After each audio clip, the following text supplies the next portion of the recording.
함께 기도하심으로 9월 29일 화요일 새벽 기도회를 시작하겠습니다.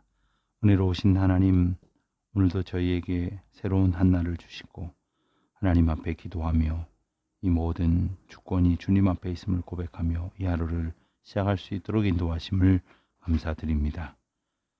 주님의 크신 사랑 가운데에 하루하루를 살아갑니다. 저희들은 비록 어지럽고 혼탁한 세상 속에서 무엇이 진실인지 알지 못하는 거짓과 속임수가 난무하는 세상 속에서 두려움과 염려 가득한 그러한 소리들이 가득한 세상 안에 살면서 오직 주님 앞에 소망을 두고 믿음으로 살 수 있도록 하셨음을 기억하며 감사를 드립니다. 이 허탄한 세상 썩어질 것에 매이지 않게 하여 주시옵시고 오늘도 주의 말씀 굳건히 의지하며 승리하며 살아가는 주의 자녀들 되게 하여 주시옵소서. 오늘도 주의 백성들 어디에 있든지 한 사람 한 사람 안보하여 주시기를 원합니다. 특별히 해외에 있는 많은 교우들, 지방에 있는 교우들, 군문에 나가 있는 자녀들과 유학 중에 있는 젊은이들 모두가 한 마음 한 뜻 되어 하나님 앞에 말씀으로 교통하고 주님의 은혜와 사랑으로 충만케 하시옵소서. 예수님의 이름으로 기도드립니다. 아멘. 오늘 20일째 말씀을 봅니다.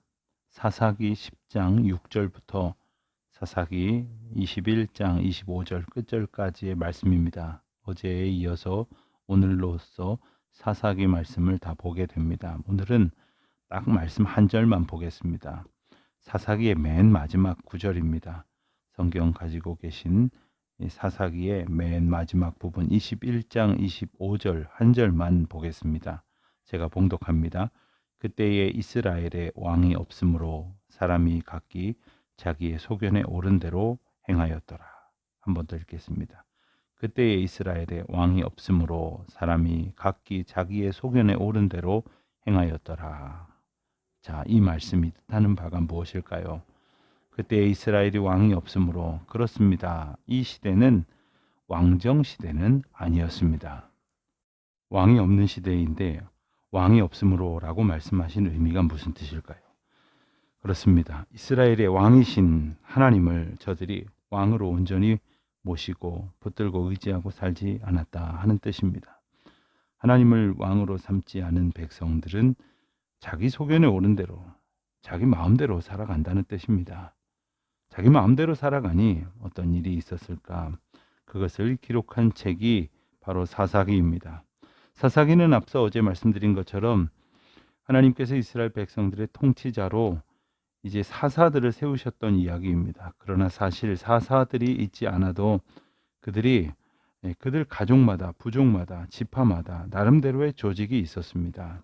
그리고 모세 때로부터 그 백성들을 나름대로 이끌어오던 그러한 지도 체제가 있었죠. 50부장, 100부장, 1000부장 이런 제도가 그것입니다. 그 가운데에서 그들은 제사장들이 있고 그리고 레위인들을 통해서 하나님 앞에 바른 제사의 삶을 살아가는 그 경건한 생활을 할 수 있었습니다.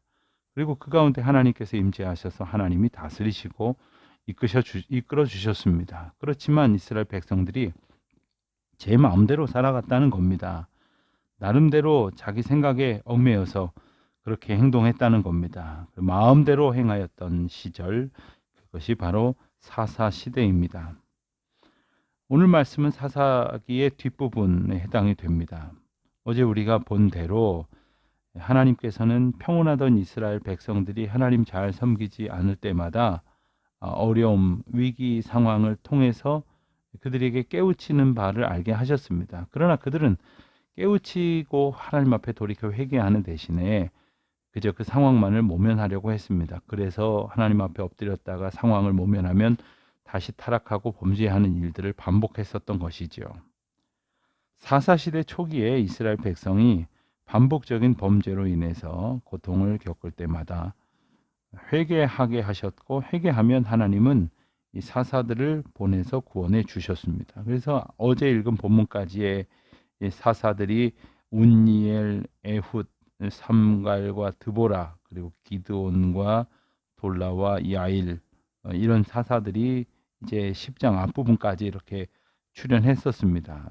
뒷부분으로 살펴본다면 사사시대 후기 말기에도 여전히 똑같은 죄를 반복하여 지음으로써 하나님 앞에 범죄한 백성이 되고 말았습니다.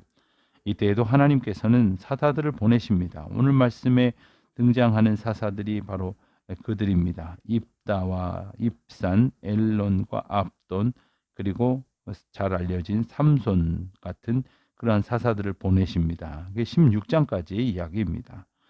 모두 사사들이 12명이 나온다 이렇게 헤아리는데, 그 중에서 기드온 같은 이는 참 훌륭한 인물이기도 했습니다. 하지만 기드온도 금으로 에봇을 만들어서 종교적으로 타락한 모습을 보이기도 합니다. 나시린인 삼손은 어떻습니까? 유혹하는 여인의 꼬임에 빠져서 도덕적으로 타락하는 모습을 보이고 맙니다. 이처럼 사사기에는 사사들의 타락의 이야기들이 또한 들어 있습니다. 사사들을 하나님께서 사용하시고 사사들을 통해서 하나님의 크신 역사를 이루십니다. 그렇지만 이 사사들, 이 지도자들, 이 영적인 리더들이 타락하게 되어졌을 때 공동체 전체에 큰 고통과 어려움이 닥치는 것은 물론이고, 하나님께서 행하시는 일들을 가로막는 그러한 참으로 안타까운 상황이 벌어지게 되는 것이지요. 돌아보면 이스라엘 백성들을 구원하시기 위해서 하나님께서 세우신 사사들은 이스라엘 백성들을 이제 온전케 하도록 이끌어 주었기 때문에 사사들이 활약하던 시기에는 일시적으로 이스라엘 나라가 평온하고 그리고 하나님 앞에 바른 자세를 갖기도 했습니다. 그렇다면 우리는 어떤 것을 소원해야 할까요? 언제나 우리 앞에 참된 사사 되신 예수 그리스도가 언제나 우리 앞에서 역사하시고 우리는 그 앞에서 영적으로 바르고 온전하고 민감한 순종의 삶을 살아가야 하는 것 아닙니까? 영원하신 예수 그리스도가 우리의 참 사사가 되셔서 우리와 함께 하시는 임마누엘의 은혜를 베풀어 주시는 동안 우리는 참 평안과 그리고 온전한 은혜를 누릴 수 있다는 것을 잊지 말아야 하겠습니다. 예수 그리스도의 구속의 은혜로 영원한 평안을 약속받은 자들도 마치 사사가 교만하였을 때 혹은 유혹에 넘어갔을 때 그들이 범죄하였던 것처럼 한순간에 타락하고 불순종할 수 있다는 것을 늘 기억해야 합니다. 사실 그들의 타락을 많은 것으로 이야기할 수 있지만 사사기에 나와 있는 것들을 두 종류로 구분을 한다면 한 가지는 종교적인 교만이고 또 하나는 도덕적인 타락입니다. 예를 들어서 사사 입다의 경우에는 사사기 10장 말씀을 그리고 11장 말씀을 또 이렇게 보면 입다를 설명하기에 길르앗의 머리가 된다 이렇게 표현하기도 합니다. 또한 이와 같은 표현은 구원자와 같은 의미이기도 하고, 그리고 이것은 단순한 리더가 아니라 영적인 리더로서 그들을 하나님께로 이끌어가는 그러한 귀중한 사명을 이야기하는 것이기도 합니다. 마치 신약 성경에 나오는 교회의 머리 되신 그리스도를 상징한다고 말할 수 있을 것입니다. 그런데 이런 상징적인 인물도 종교적으로 교만하여 잘못된 열심을 가지고 하나님 앞에 맹세한 그런 삶을 살지 못하게 된다면 괴로운 날을 보낼 수밖에 없는 것입니다. 그래서 미가서 6장 6절로 8절 말씀에 보면 잘못된 열심을 가지고 드린다고 해도 그것이 무엇이든 하나님을 기쁘시게 할 수 없다고 말씀하시고 계시지 않습니까?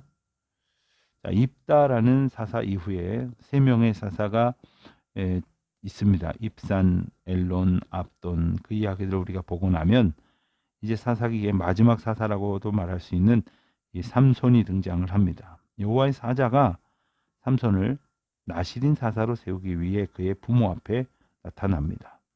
그래서 삼손의 아버지인 마노아가 여호와의 사자를 위해 번제를 준비하려고 할 때 여호와의 사자가 번제는 여호와에게 드려야 한다 이렇게 말하죠. 이는 여호와의 사자가 기드온에게 나타날 때와 비슷한 상황이지만 더 구체적입니다. 하나님에게 드리는 번제는 이삭의 번제의 경우처럼 하나님께서 친히 준비하십니다. 삼손처럼 이렇게 소중한 의미를 많이 가지고 있는 그런 상징적인 인물, 또한 귀한 사명자도 도덕적으로 성적인 유혹에 빠지기도 합니다. 그래서 바울은 고린도전서 10장 12절에서 이와 같은 당부를 하기도 하죠. 그런즉 선줄로 생각하는 자는 넘어질까 조심하라. 이 영적으로도 또 우리의 삶에 있어서도 교만한 것처럼 위험한 것이 없습니다. 선줄로 생각하는 자, 가만히 생각해 보면 서지도 못했습니다. 그러나 선줄로 생각할 때 거기서 고꾸라지는 겁니다. 우리가 하나님 앞에 겸손한 마음을 품고 부름받은 사명자로 살아갈 수 있기를 바랍니다. 사사기 17장 이후에 나오는 이야기는 앞부분에 나오는 사사의 이야기와는 조금 다른 성격인 듯하지만 사사가 중심이 되는 이야기는 아니지만 이제 그 가운데에서 사사 시대에 있었던 그러한 타락과 영적인 참상이 그대로 드러나 있는 그러한 대표적인 에피소드로 묘사되고 있는 이야기입니다. 여기 레위인들이 등장을 합니다. 이스라엘 12지파가 분배받은 그 주요 거점 48개의 성읍에 흩어져 있던 레위인들이 있었습니다. 그런데 그 레위인들이 하나님 앞에 온전히 경외하고 그리고 백성들의 죄를 참회할 수 있도록 그들의 제사를 집례하도록 이끌며 그들이 영적인 생명과 평강을 얻을 수 있도록 가르쳐야 했습니다.